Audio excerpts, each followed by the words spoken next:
الحمد لله رب العالمين والعاقبة للمتقين ولا عدوان إلا على الظالمين والصلاة والسلام على أشرف الأنبياء والمرسلين حبيب العالمين أبي القاسم محمد وعلى آله الطيبين الطاهرين.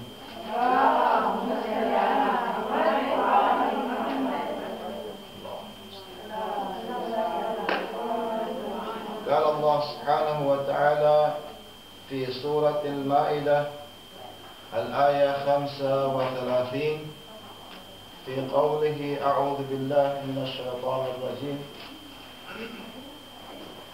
بسم الله الرحمن الرحيم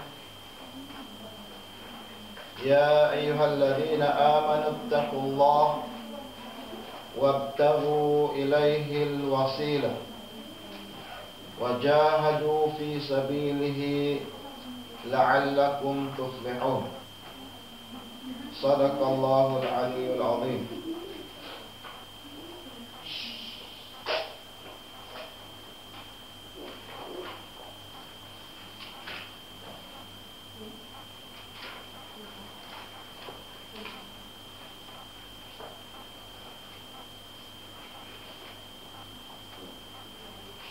Ito ang 19 days ng ating lectures, inshallah, at bukas magtatapos ang ating dawra o kaya dawra ta'limiyah o seminar para sa Islam. So, inaasahan natin na itong lecture ngayon ay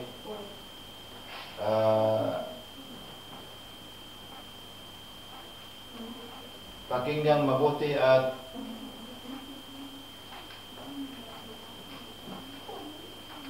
huwag bigyan ng o kaya bigyan ng focus o kaya pag-iisip ng mabuti. Ang topic natin ngayon ay matatagpuan natin sa Suratul Maidah, verse 35.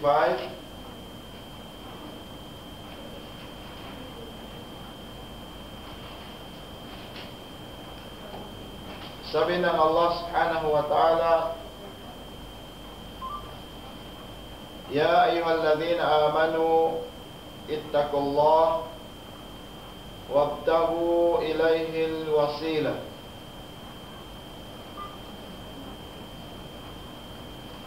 wajahadu fi sabilihi la'allakum tuflihun. Sabi ng Allah subhanahu wa ta'ala, at kung meron kayong question, katanungan, inshallah, pwede kayo magtanong sa gitna ng lecture, no? Sabi ng Allah subhanahu wa ta'ala,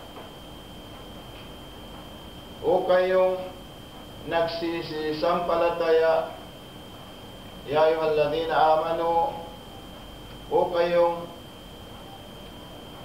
mga nagsisisampalataya sa Panginoon, sa Allah,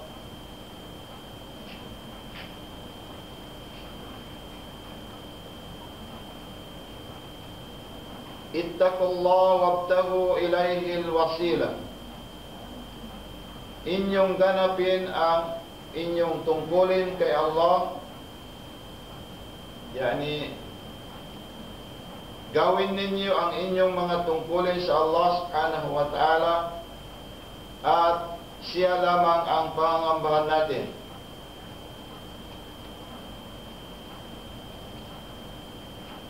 Ibig sabihin doon na Ya ayyuhalladhina amanu ittaqullah, o kayo mga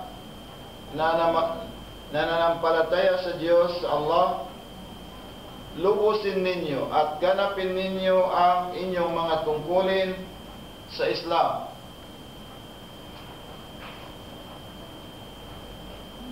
Wabtaghu ilayhi al-wasila, bilang Muslim, bilang naniniwala sa Allah subhanahu wa ta'ala, ibtaghu. Ibtagha yani hanapin ninyo ang mga paraan upang mapalapit tayo sa Allah subhanahu wa ta'ala. Wabtagu ilayhi al-wasila. Wasila yani daan o kaya paraan, asbab. Hanapin ninyo ang mga paraan para makalapit kayo sa Allah subhanahu wa ta'ala. Wajahadu fi sabilihi, at magsikap tayong maigi para makuha natin o kaya makamit natin ang kanyang kagalakan o kaya kasiyahan. La'allakum tuflihun. Sa antas ng ating makakaya, upang sa ganon ay magtatagumpay tayo sa ating minimithi o kaya kung ano man ang gustuhin natin ay makukuha natin. Ya ayyuhalladhina amanu taqullaha wabtaghu ilayhi alwasila. Bilang Muslim, dapat pagsikapan natin, hanapin ang mga paraan upang makalapit o kaya mapalapit tayo sa Allah, upang sa ganon kung ano man ang gustuhin natin ay makukuha natin ang tagumpay at makukuha natin ang kapahintulutan ng Allah subhanahu wa ta'ala. Wabtahu, hindi ibig sabihin doon na pagkatapos ng paniniwalaan natin sa Kanya ay wala tayong ginagawa. Subalit, nangangailangan na dapat magsikap tayo at gawin natin kung ano ang nararapat gawin bilang isang Muslim. Dahil ang sinabi ng Allah subhanahu wa ta'ala, innal ladhina kafaru law anna lahum ma fil ardi jami'a wa mithlahu ma'ahu liyaftadu bihi. Sabi ng Allah, kasunod ng ayat ng Suratul Ma'idah 36, sabi ng Allah, katotohanan, innal ladhina kafaru, katotohanan yung mga hindi sumasampalataya kay Allah, law anna lahum ma fil ardi jami'a, kung sila ay magkakaroon ng lahat ng kung ano man ang naririto sa kalupaan, kung magkakaroon sila ng kung ano man ang naririto ngayon sa kalupaan, wa mithlahu ma'ahu, at isasama pa ng Allah na isasama pa niya ang kung ano man ang nandito sa kalupaan, at isasama pa ng Allah ang isang katulad nito at pagsamahin para sa yani kung ano man ang nandito sa lupa makukuha ng sino mang mga tao na hindi sumasampalataya sa Allah. Alladhina kafaru law anna lahum jami'an ma fil ard, kung ano man ang nandito sa kalupaan at isang katulad nito na isasama para pagsamahin para saan? Sabi ng Allah, liyaftadu bihi min adhabin alim, para pangtubos sa kaparusahan na ibibigay ng Allah subhanahu wa ta'ala sa mga taong hindi naniniwala at sumasampalataya sa Diyos. Ma tuqbila minhum, kailanman hindi tatanggapin ng Allah subhanahu wa ta'ala ang pantubos na pera na yun. Kahit gaano ka man kayaman, nagiging billionaire ka, at nakuha mo na ang lahat ng kayamanan dito sa lupa, At katulad niyan, pagsamahin pa ng Allah para lang pantubos sa sino man ang sumusuway sa kagustuhan ng Allah. Sumusuway sa kautusan ng relihiyon o kaya sumusuway sa katungkulan ng isang bilang Muslim. Matukubbila minhum. Hindi yun sapat at hindi kailanman tatanggapin ng Allah para maalis sila o kaya para hindi darating sa kanila ang matinding kaparusahan ng Allah at hindi yun mangyayari kailanman walahum adabun alim. Mayroon lang nakalaan sa mga taong hindi sumasampalataya, wala silang relihiyon at walang sinasamahang relihiyon, kailanman ay hindi sila matutubos. So, kaya nga, ang sinabi ng unang ayat sa 35, ang sinabi ng Allah, o kayo, ya ayyuhalladhina amanu taqullah. Gawin ninyo ang bilang isang Muslim ang inyong katungkulan. Huwag lang kayong magsasabi na Muslim kami at wala naman tayong ginagawa na para mapalapit tayo sa ating Panginoon. Wabtahu ilayhil wasila. Hanapin ninyo ang mga daan para lang makalapit tayo. At wala ng paraan o kaya mga daan na ating hahanapin kundi ang katungkulan na nakalagay o kaya na napag-aralan natin ang iba. At yun, sapat na yun na narinig natin para magiging isang Muslim na Muslim tunay na hindi nagpapabaya sa kanyang katungkulan. So, dahil doon, mga kapatid sa Islam, itong dalawang ayat na nabanggit natin ay sapat na sa mga taong naniniwala na isang araw ay babalik sila sa Allah subhanahu wa ta'ala at iyon ang pagbabalik natin sa Kanya sa muling pagkabuhay. Ngayon, ang topic na gusto kong iungkat o kaya gusto kong i-explain sa inyo ay bilang isang Muslim, ano ang ating mas'uliyah o kaya ano ang ating mga obligasyon bil idafati ila masru'iyatina, dagdag sa ating obligation na pansariling obligation gaya ng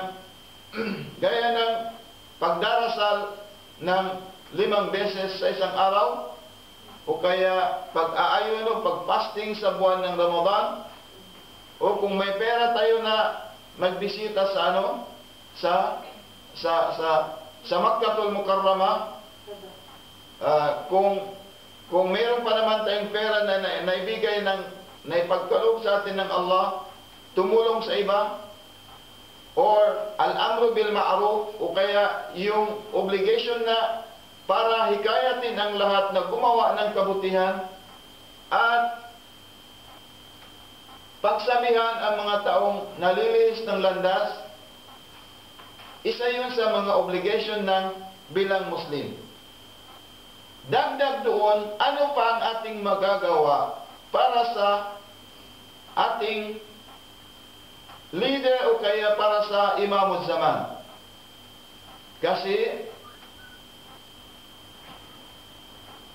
ahammul mas'uliyatina, pagkatapos ng na-feel natin at natanggap natin na ang Islam ay isa siyang relihiyon galing sa Diyos, galing sa ating Panginoon na Allah, at ang Islam ay siya na ang relihiyon na mag-aahon sa atin sa dalawang lugar dito sa mundo at sa muling pagkabuhay, yani sa kabilang buhay, na magbibigay sa atin ng karangyaan at magbibigay sa atin ng lahat ng kabutihan at magbibigay din sa atin ng magandang buhay dito sa dunya, dito sa mundo. Pagkatapos na natanggap natin yon, meron tayong isang bagay na kinakailangan gampanan ng bawat isa bilang isang Muslim. At iyon ay, kung natanggap natin na ang Islam meron siyang mga sugo o kaya may mga kahalili ang Rasulullah, may mga pumalit na sa kanya, at natanggap natin ang Imamul Zaman, yung panglabing-dalawang imam, galing sa inaapo ng Rasulullah, kung saan sa totoo lang, yun ay galing sa Nabiullah Ibrahim alayhi salam. Nabiullah Ibrahim, meron siyang dalawang anak, di ba? Dalawang anak na Ishaq at saka Ismail. Yung Ishaq, dumating yan sa propeta Jesus o kaya Hesus Kristo. Ang Ismail, dumating yan sa Rasulullah, at ang Rasulullah ay meron siyang 12 na kahalili. At ang 12 na kahalili na yan, o kaya mga ausya ng Rasulullah, ay nanggagaling sila sa totoo sa Nabiullah Ismail. So, kung tingnan natin mabuti yun at pag-isipan, kung concern lang tayo sa Islam, o kaya tingnan natin mabuti ang Quranul Karim, matatagpuan natin ang landas, ang matuwid na landas. Kaya nang matatagpuan niya sa Suratul Al-Imran, verse 33 or 32. Sinabi ng Allah subhanahu wa ta'ala, Inna Allah astafa Adam. Tingnan ninyo, no? Totoong-totoo pinili ng Allah ang unang-una sino? Ang Nabiullah Adam. Inna Allah astafa Adam wa Nuha. At saka Nabiullah Nuh wa ala Ibrahim. At ang pamilya ng Ibrahim, alal alamin. Sa lahat ng sa lahat ng alam, sa universe. Bakit sila pinili ng Allah subhanahu wa ta'ala yung nabanggit nating mga propeta? Bakit yun? Dzurriyatan ba'duha min ba'din. Pinili sila ng Allah subhanahu wa ta'ala at ang kanilang pamilya, dzurriya, yung mga pamilya, para mag-guide sa manusya, sa masangkatauhan. So, masasabi ba natin bakit ang mag-guide o kaya bakit magkakaroon ng selos yung mga ibang pamilya na hindi nanggagaling sa pamilya ng Ismail o kay Ibrahim, sa kabilang linya ng familyhood, gaya ng ibang grupo na nagiging sanhi ng problema natin ngayon na hindi pagkakaisa ng ibang mga Muslim. Kung nagselos sila, sinabi nga ng Allah, yahsuduna bima atahumullah min fadli. Bakit? Magsiselos ba ang mga tao sa yung favor na binigay ng Allah subhanahu wa ta'ala sa pamilya ni Nabiullah Ibrahim? Wa atainahum mulkan azima. Ibinigay ng Allah ang kapamahalaan sa kanila na pinagmalaki at hindi maalis sa kanilang patnubay. Ang pagbibigay ng patnubay sa mga tao. Pinili sila ng Allah subhanahu wa ta'ala. At ang Imamul Zaman, ang 12 imam, ay galing sa lineage ng Nabiullah Ismail, galing sa Imam Hussein, papunta sa Imam Ali at Fatima, papunta sa Rasulullah, at papunta sa taas sa Nabiullah Ismail. Dzurriyatan ba'duha min ba'din. Nobody can question this ayat.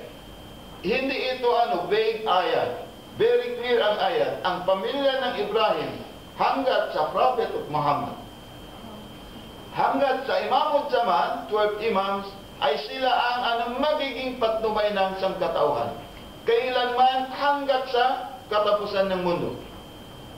Di ba? Nasabi rin natin na ang 12 imams, sila ang protector ng din. Yan din ang dahilan kung bakit nag-last ang propeta, ang pinaka-last na propeta, at kinuha na ng Allah, at na-perfect ng Islam doon sa Rasulullah. It is because of the 12 imams na naging protector ng Allah subhanahu wa ta'ala, nagiging protector ng Islam. Kung tinanggap natin yon, kung tinanggap natin ang Imamul Zaman, ang 3rd imams, hindi ba tayo mag-question sa ating sarili? Hal natasa'al anfusana, magku-question ba tayo sa ating sarili? Ano ba ang maibibigay ko sa Islam? Ha? Ano ba ang maibigay ko sa Islam para maprotektahan ko bilang Muslim? Ano ang ating masuli, ang ating obligation para maprotektahan natin ang Islam? Dumating ba yan sa pag-isip natin? Kung minsan nag-isip ba tayo ng gano'n? Kasi kung pag-iisipan natin, for sure, makukuha natin ang katotohanan, matatagpuan natin ang reality, at walang pag-ialinlangan, susunod tayo sa landas ng mga nabanggit natin. Tingnan mo sinabi ng Allah, La ikrah fid din. Diba? Sa Suratul Baqarah, walang pilitan sa Islam, sa relihiyon. Walang pilitan. Qad tabayyana ar-rushd min al-ghayy. Klaro na sa atin, nakikita na natin kung ano ang tamang landas. Klaro na ang gay, yung landas na hindi sa tunay, hindi sa landas ng Rasulullah, ay hindi sa landas ng katotohanan. At nakikita din natin ang landas ng matuwid, siratul mustaqim.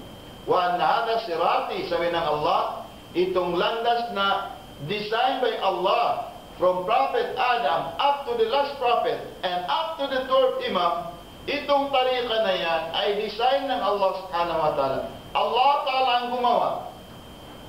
Allah subhanahu wa ta'ala ang gumawa. Sabi ng Rasul ng Allah, wa ma'atakumur Rasul, kung ano man ang sinabi ng Rasul sa atin, fakhuduhu, dapat sundin natin na walang pagdududa, walang pag-alinlangan. Wa ma atakumur Rasul fakhuduhu, wa ma naha ankum fantahu. At kung ano man ang hindi ipapagawa sa iyo ng Rasulullah, dapat fantahu, dapat layuan natin at kunin lang natin kung ano ang ikasisiyan ng Allah at ang kanyang Rasul. Wa ma atakumur Rasul, wa ma arsalna min rasulin illa ayyuta. Pinarating namin ang Rasul, ang Rasulullah para sundin at magiging patnubay natin. So, kung dumating ito sa ating pag-isip at bigyan natin ng kahit isang mag-focus tayo sa ayat o kaya sa sinasabi ng mga ustaz o kaya sinasabi natin, inshallah subhanahu wa ta'ala matatagpuan natin ang reality ng Islam. So, ngayon, ano ang maibigay natin? Ano ang obligation natin para sa maprotektahan ng Islam, para maprotektahan ang Imam al-Zaman? Unang-una, ang obligation natin bilang Muslim, no? Unang-unang wajibat o kaya obligation natin bilang Muslim ay ma'rifatul Imam al-Mahdi haqqal ma'rifah. Dapat kilalanin natin ang Imam Mahdi, ang third Imam, haqqal ma'rifah, yani ng tunay na pagtanggap at yung pagkilala. Kilalanin natin at alamin natin kung sino ang Imam al-Zaman. Isa yan sa mga pinakamahalagang mas'uliyah o kaya obligation ng isang Muslim para sa Imam al-Zaman, para maprotektahan ang Islam natin. Tingnan mo, no?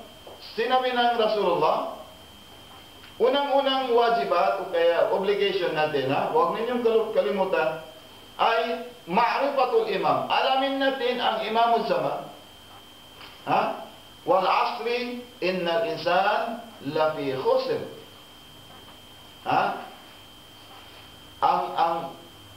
Wal as. Ang ibig sabihin ng asrun yani zaman. Zaman yani panahon. Sabi ng Allah, I swear to the period of I swear to al-asr. Ano ang ibig sabihin ng as? Yani period o kaya zaman. ang sahibul zaman, ang may-ari o kaya yung nagmamay-ari ng panahon na ngayon, ibig sabihin doon, ang imam na dapat alamin ng madla ng mga tao sa panahon natin ay sino? Kung hindi natin alam yun, dapat isa yan sa mga wajibat, pinagkamahalaga yan sa Islam. Dahil hindi natin makukuha, malalaman ang tunay na pagtauhid o kaya tunay na kaalaman tungo sa Allah at tunay na kaalaman sa pagpili ng landas kung wala tayong sinusunod na imam. Kung wala tayong sinusunod na imam. At ang imam na yan ay walang iba ang sino? Sino? Ha? Yan ang 12 imam, di ba? Sinabi ko yun noon sa inyo. Ang imam ngayon ay, ang pangalan niya ay Muhammad ibn al-Hasan. Ha? Ano? Ha? Muhammad ibn al-Hasan al-Mahdi. Siya ang imam zaman. At ang pag-alam natin, pagkilala natin sa kanya, paano yun? Is it enough to know his name? Yun lang ba yun alamin natin ang kanyang pangalan? Hindi. Dapat alamin natin, unang-una, na walang imam o kaya walang leader after Rasulullah na dapat sundin ng bawat isa sa atin, kundi ang imamul zaman o kaya yung 12 imams na nauna sa kanya. Isa yun sa mahakko, yani karapatan ng imam na dapat ibigay natin, na alamin natin na wala tayong sinasamahan o kaya walang imam pagmaliban sa 12 imams na yan, na sila ay masru'iyya, ay mayroon silang bilang kahalili o kaya sila ang pinili ng Allah subhanahu wa ta'ala para sa magiging patnubay ng sangkatauhan.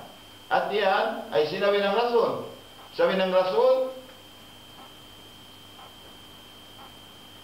Man mata walam ya'rif, man mata wala ya'rif imamuhu, man mata walam ya'rif imamahu. Ano ibig sabihin nun? Kung sino man sa atin ang mamatay, na mamatay na hindi natin alam kung sino ang imam natin, imam mo, kung hindi mo alam kung sino ang imam mo, kaya nga sa pagsaksi natin, dapat tatlo yun, di ba? Ashhadu an la ilaha illallah wa ashhadu anna Muhammadan Rasulullah. Tapos hindi yung magiging kumpleto. Hindi magiging kumpleto. Dahil ang completion ng Islam, that was right after the declaration of the leadership and the imamate of Imam Ali alayhi salam sa Suratul Ma'idah 67. Binanggit natin ang kahapon. So, ikmaluddin, ang completion ng religion ng Islam, it is because of the declaration and the appointment of those third imams. At ang namumuna ay Imam Ali ibn Abi Talib. Ang pang-12 ay sino? Muhammad ibn al-Hasan na sinabi natin kanina. Sabi ng Imam Hussein, minna 12 Mahdiyan. Lahat sila ay Mahdiyan. Ano yung sabihin ng Mahdiyan? Tagapatnubay. Di ba? Lahat sila yung 12 na yun. 12 na yun.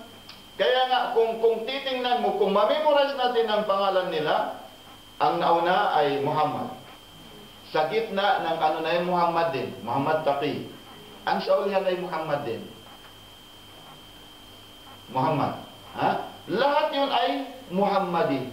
Yani, sila ay mga taong praise o kaya pinupuri ng Allah, at sila yun ay Mahdiyan. Sila lahat ay imam, sila lahat ay tagapatnubay ng sangkatauhan. Very clear yan. Kasama yan sa sinabi natin kanina, Suratul Ali Imran, verse 32 or 33, kung hindi ako nagkamali. Inna Allah astafa Adam, doon magsisimula. Ila dhurriyatan ba'duha min ba'din. Ang mga pamilya nila ang mag-guide sa mga manusya, sa sangkatawan, hindi kung sino-sino. Kung hindi kung sino-sino. So, sabi ng Rasulullah, kung mamatay tayo, hindi natin alam ang imam natin, matamita jahiliyah. Ang pagkamatay natin ay para tayong isang tunay na mangmang. Mangmang. Yan, ignorance. Madali lang, no? Alamin lang ang pangalan? Hindi yun. Hindi yung ganun. Alamin lang ang pangalan nila? Yes. Pwede na rin. Dahil pwede yung magiging, anong tawag doon? Anting-anting. Pwede yan. Pwede. Sa lahat ng bagay, pwede yan gamitin. Dahil, ang ginamit, ano ang dahilan kung bakit na-save ang Nabilano at saka yung bahitra niya? Yung Safina, yung barko ng Nabilano, it is because of the 5 names. Muhammad, Ali, Fatima, Sabbar, at Subbar, at saka Sabir. Sumbar, Hasan, Sabir, Hussein. At nandiyan ngayon sa library ng Russia. National Library ng Russia, ang nakasulat na yun. Natagpuan doon sa barko ni Nabilano. Ang Nabila Adam, sa pangalan din itong ng 5 na ito na para matanggap ang kanyang minsan na nagkamali. At ang Nabila Ibrahim, sa pangalan din ng 5 na ito. Tayo hindi lang 5, 12. Alamin niyo yun, one by one. At ang sinabi ng Rasulullah, tingnan niyo dito, no? Al-qa'imu min waladi, al-qa'imu min wuldi. Itong 12 imam na yan, sinasabi natin ngayon, min wuldi. Galing yan sa pamilya ko. Ismuhu ismi, ang pangalan niya ay kagaya rin ng pangalan ko. Ang pangalan ng Rasulullah, sino? Muhammad. Ang pangalan niya ay Muhammad din. Kunyatuhu, ang kanyang nickname, kunyati, gaya rin ng nickname ng Rasulullah. Ang nickname ng Rasulullah, Abul Qasim. Ang nickname niya is Abul Qasim din. Wasama'il, wasunnatuhu sunnati. Kung ano man ang inintroduce niyang paraan, o kaya daan, landas, yan na yan ang real na sunnat ng Rasulullah. Yan na yan ang practice ng Rasulullah sallallahu alaihi wa sallam.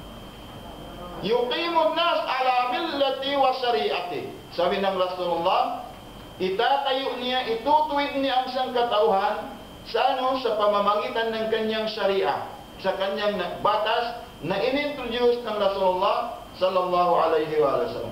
Wa yad'uhum ila kitabi Rabbi azza wa jalla. At ang pagtablig, ang dadalhin ng Imam Zaman ay tatawagin nila ang mga tao saan?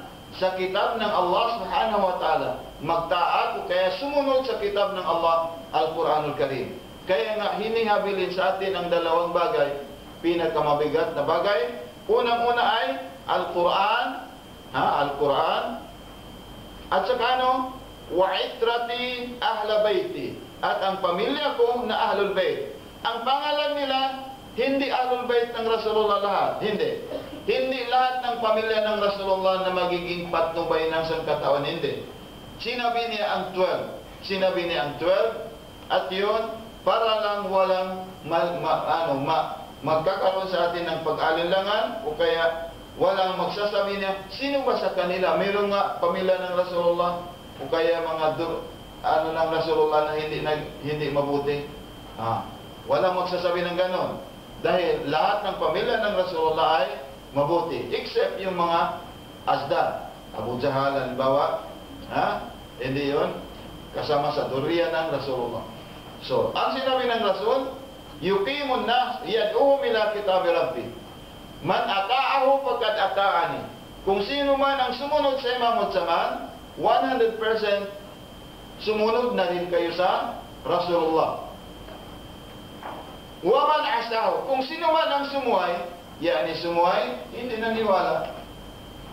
Hindi naniwala, ibig sabihin ng hindi naniwala, Sabi niya, pare-pareho din yan. Pare-pareho lang basta tungo sa Allah subhanahu wa ta'ala.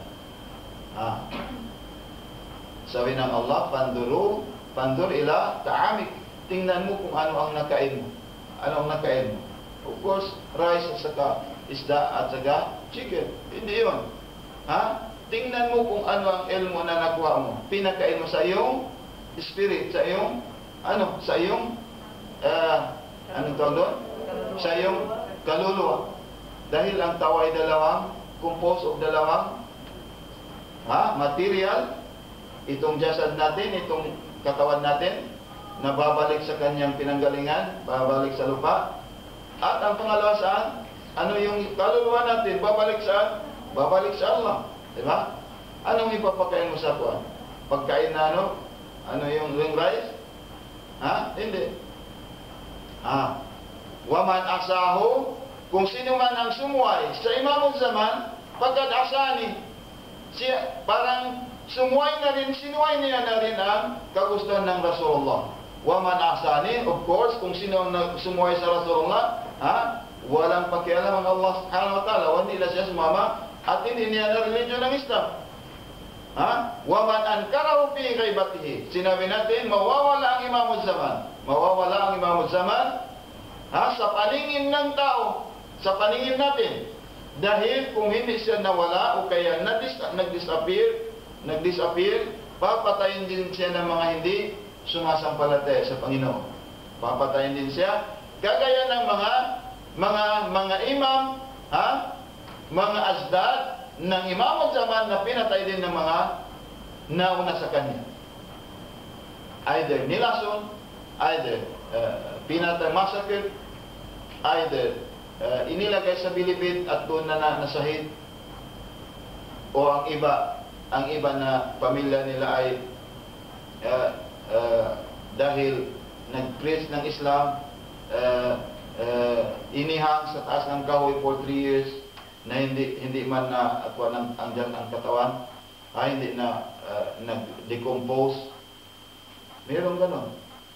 Yung pamilya ng Rasulullah, pamilya nila na tumanggap ng mensahe ng Islam at nag-preach sa mga tao, kung minsan ay nainiham, inilagay sa kahoy at pinapatay.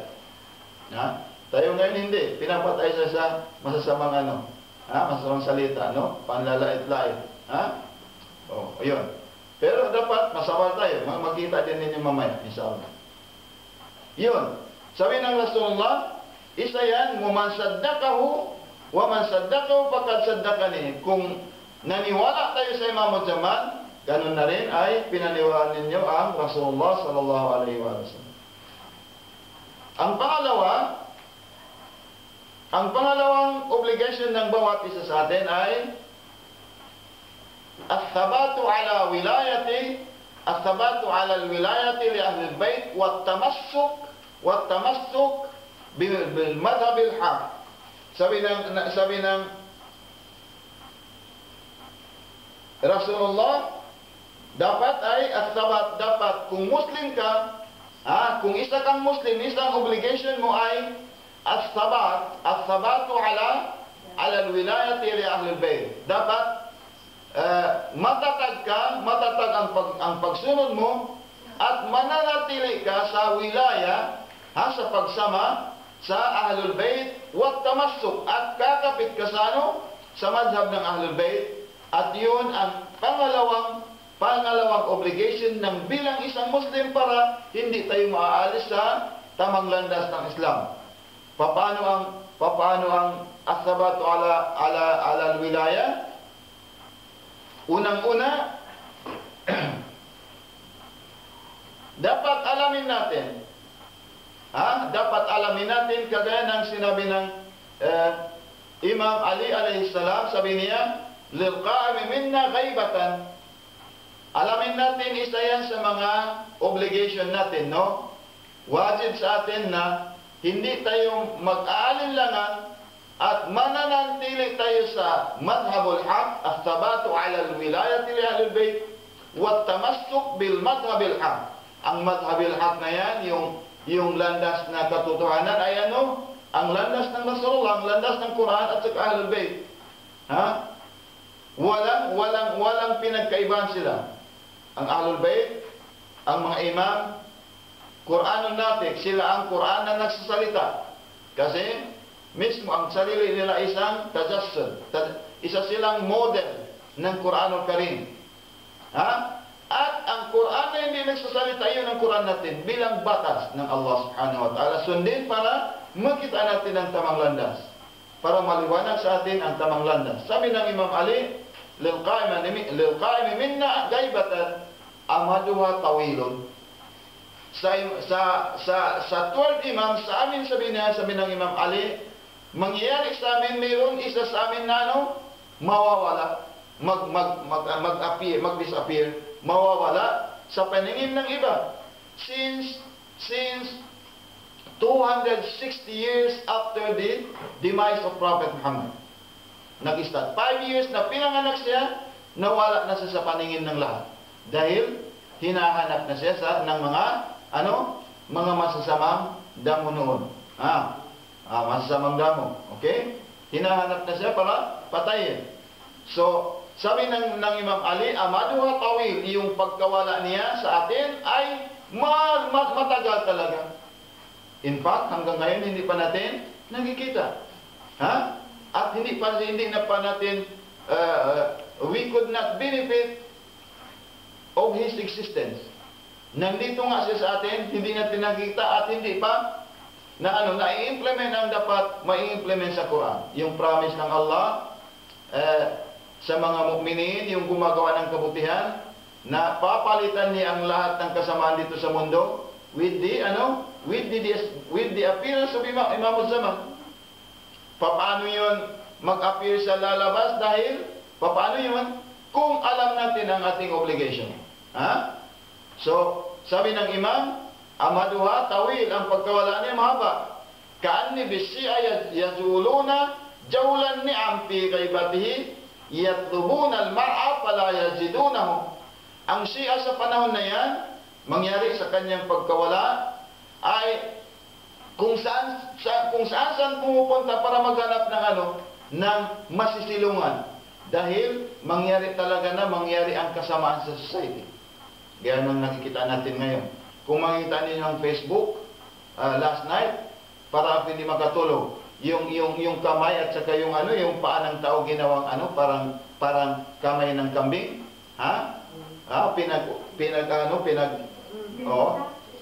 Tapos inilagay sa inilagay sa loob ng sack. Tapos sabi ng isa sa iyo yan, ito sa akin, parang kung nakikita niyo ang mga kababaihan, followers ng Ahlul Bayt na inialisan ng ulo. Sinisumbali, makikita ninyo, nangyari ang itong sinabi ng Imam Ali, itong mga followers ng Ahlul Bayt, pero yun ang hindi nangyari sa atin, sa ibang lugar yun, siguro sa Burma ba, or sa Bangladesh ba, or yan. Pag-aralan niyo mabuti, inshallah, makikita niyo ang reality. Sabi ng Imam Ali, ang mga Shia sa panahon na yun, ang maghanap sila ng masisilungan, wala silang makikita. Ibig sabihin doon, maraming pagsubok na darating sa mga tao, sa sangkatauhan. Ala pa man thabata minhum ala dinihi walam yaqis qalbahu lituli amali ghaibati imamihi fahuwa ma'i fi darajati yawmal qiyamah. Sabi ng Imam Ali, katotohanan, sino man ang sa inyo ang mananatili sa katotohanan, mananatili sa landas ng Ahlul Bayt, mananatili sa landas ng Ahlul Bayt, mananatili siya sa kanyang relihiyon na Islam, walam yaqis qalbahu, at hindi tumigas ang kanyang puso para sa pagkawala ng kanyang imam, hanggang pagsasabi siya, saan ang Imam Zaman? Bakit hindi? Bakit hindi pa siya nag-appear? Kung walang mag-alinlangan, magdududa sa atin, fahuwa ma'i fi darajati yawmal qiyamah. Sabi ng Imam Ali, kasama ko siya sa kabilang buhay na magkataming bahay kami. At sa Rasulullah, of course. Yani, masusubok talaga kung sino ang malakas ang kanyang paniniwala sa Allah subhanahu wa ta'ala. Dahil, nabanggit ko na noon sa atin na hindi tayo pababayan ng Allah na magsasabi tayo na ako isang Muslim tapos hindi ka susubukan kung matatag ka o totoo ba yan o hindi? Ha? Totoo ba ang pagka-Muslim mo yan o hindi?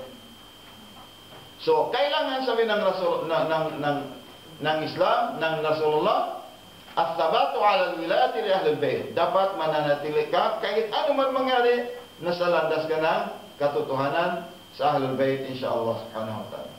Ang pangatlo ay ang pangatlong obligation ng Muslim ay as-sabru ala al-bala wal intidarul faraj. Pangatlo na yan ha, marami pa nito. Ang pangatlo ay dapat ano ibig sabihin ng as-sabru? Yani matatag, di ba? Matatag, mahigpit ang pagkakapit mo sa Quran at sa Ahlul Bayt. Kahit ano man ang panglalait-lait sa iyo. Ha? Wala naman sa Pilipinas na pinapatay, wala. Nandoon kami, insyaAllah, wala. Ha? Wala naman nangyari sa atin at dito sa Kuwait, wala naman. Ha? Wala naman, insyaAllah. Sabi ng Rasul, as-sabru 'ala al-bala wa intidarul faraj. Dapat kahit ano man ang mangyari, matatag ka sa iyong relihiyon. Wa intidarul faraj. At intidar, anong intidar? Maghintay ka sa paglabas o kaya pag-appear ng imamul zaman. Pag-appear. Okay. Yan ibig sabihin ng maghintay. Yan, mayroon kang hinihintay, no? Di ba? Ano ang ginagawa natin kung mayroon kang ini-expect na bisita sa bahay? Oh. Diba? Maghahanda tayo, di ba? So, anong paghahanda natin? Di lang isang Muslim. Ha? Yan. Dapat alamin natin yun dahil isa yan, kung mag-start kayo, magsisimula kayo mag-isip ngayon, insyaAllah subhanahu wa ta'ala, yan ang hidayah ng Allah. Isa yan sa hidayah o kaya yung patnubay ng Allah subhanahu wa ta'ala magbubukas ng ating pag-iisip towards sa ating relihiyon insyaAllah subhanahu wa ta'ala. Alangan naman kung may darating sa iyo, hindi ka maghahanda para sa kanyang pagdating. Ganon din ang pagpasok natin sa Islam. Hinihintay tayo ng Allah subhanahu wa ta'ala. Kung mayroon kang hinihintay, anong gagawin mo? Dapat linisin mo ang iyong sarili sa lahat ng kasalanan dahil papasok ka sa isang palas kung saan siya ang tagalika ng lahat. Di ba? Ganun lang yun. Ganun kasimple. Intidarul paras, maghihintay ka sa pagdating niya, dapat magsimula ka na ngayon magtarok, magsimula kayo gumawa ng kabutihan. Pero huwag mong kalimutan, darating sa iyo ang mga pagsubok na yan. As-sabru 'ala al-bala. Dahil kung sasabihin mo, sasama ka o kaya susunod ka sa yapak ng Hazrat Fatimah az-Zahra, ano ang nangyari sa kanya?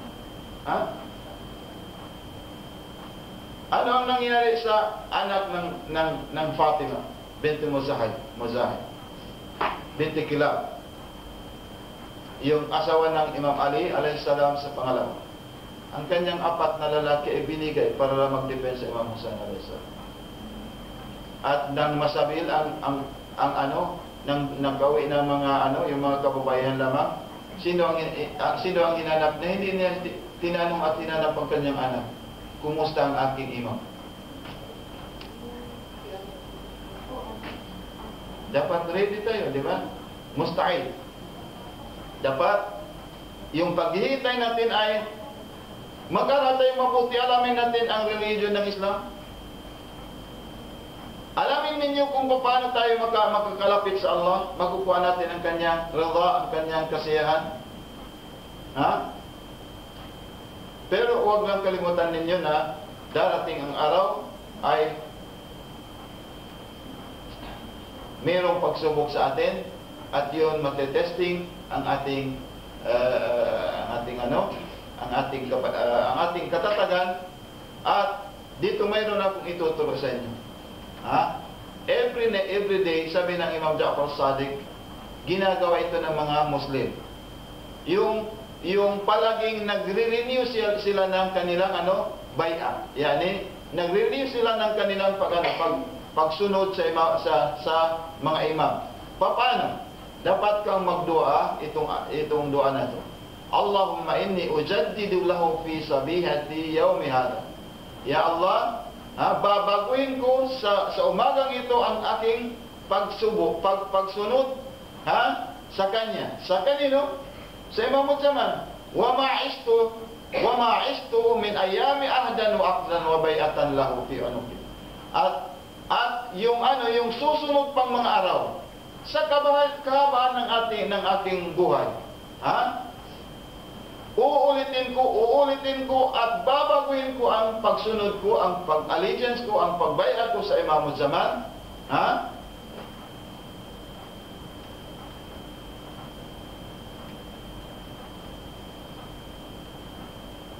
Fi unuki sa aking mga balikat, la ahulu anha wala azulu abada. At kailanman hindi ako alis sa wilaya ng Ahlul Bayt, sa Madhabul Haq, at hindi yan mawawala sa akin, at hindi talaga ako alis sa tunay na landas yan. Itong dua na ito dapat araw-araw, pang-araw-araw na pagdarasan natin ay hindi natin kinakalimutan, especially every morning. Allahumma inni ujaddidu lahu fi sabihati yawmi hada wa ma ishtu min ayami ahdan wa bay'atan wa aqdan wa bay'atan lahu fi unuki. Nasa ating balikat. Mas'uliyah yan, obligation. La ahulu anha wa la azulu abada. At hindi yan maalis sa akin lahat. Kailanman hanggat sa kahabaan ng aking buhay. Yan ang isang pangatlong obligation ng isang bilang Muslim kung anong may contribute mo sa Islam. Dapat mag-start tayo ngayon mag-isip kung ano ang ikakatulong natin sa Islam natin. Inshallah, unang-una, pag-aralan din ng Islam. Gaya ng sinabi ko kahapon, yun nga, yung Eidul Qadir, hindi natin alam kung ano ang ayat, paano tayo magtablig sa iba. Alamin ninyo ang event na nangyari sa Islam at para ipamalita natin, iparating natin sa ating pamilya, sa mga parents natin at sa ating mga anak. Mabuti na lamang kung buhay pa tayo at lalaki ng ating mga anak. Kung hindi, anong mangyari sa ating mga anak? At ngayon, nag-start na kami para itarbiya, i-motivate ang ating mga youth sa Pilipinas. Inaasahan namin yun na gagawin din ninyo dito sa Kuwait. Huwag lang pag-aaral ang atupagin ninyo at dapat turuan natin ang ating mga anak ng tunay na madhab ng Islam at ihabilin natin sa kanila ang tunay na ang Islam at ang Ahlul Bayt, inshallah subhanahu wa ta'ala.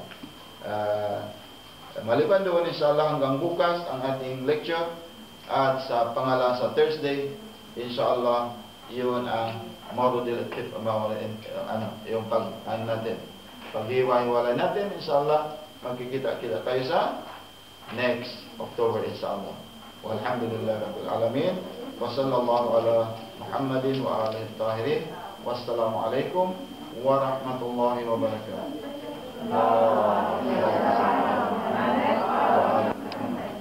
Allahumma salli ala وعجل فرجهم والعن أعداءهم من الآن إلى قيام يوم الدين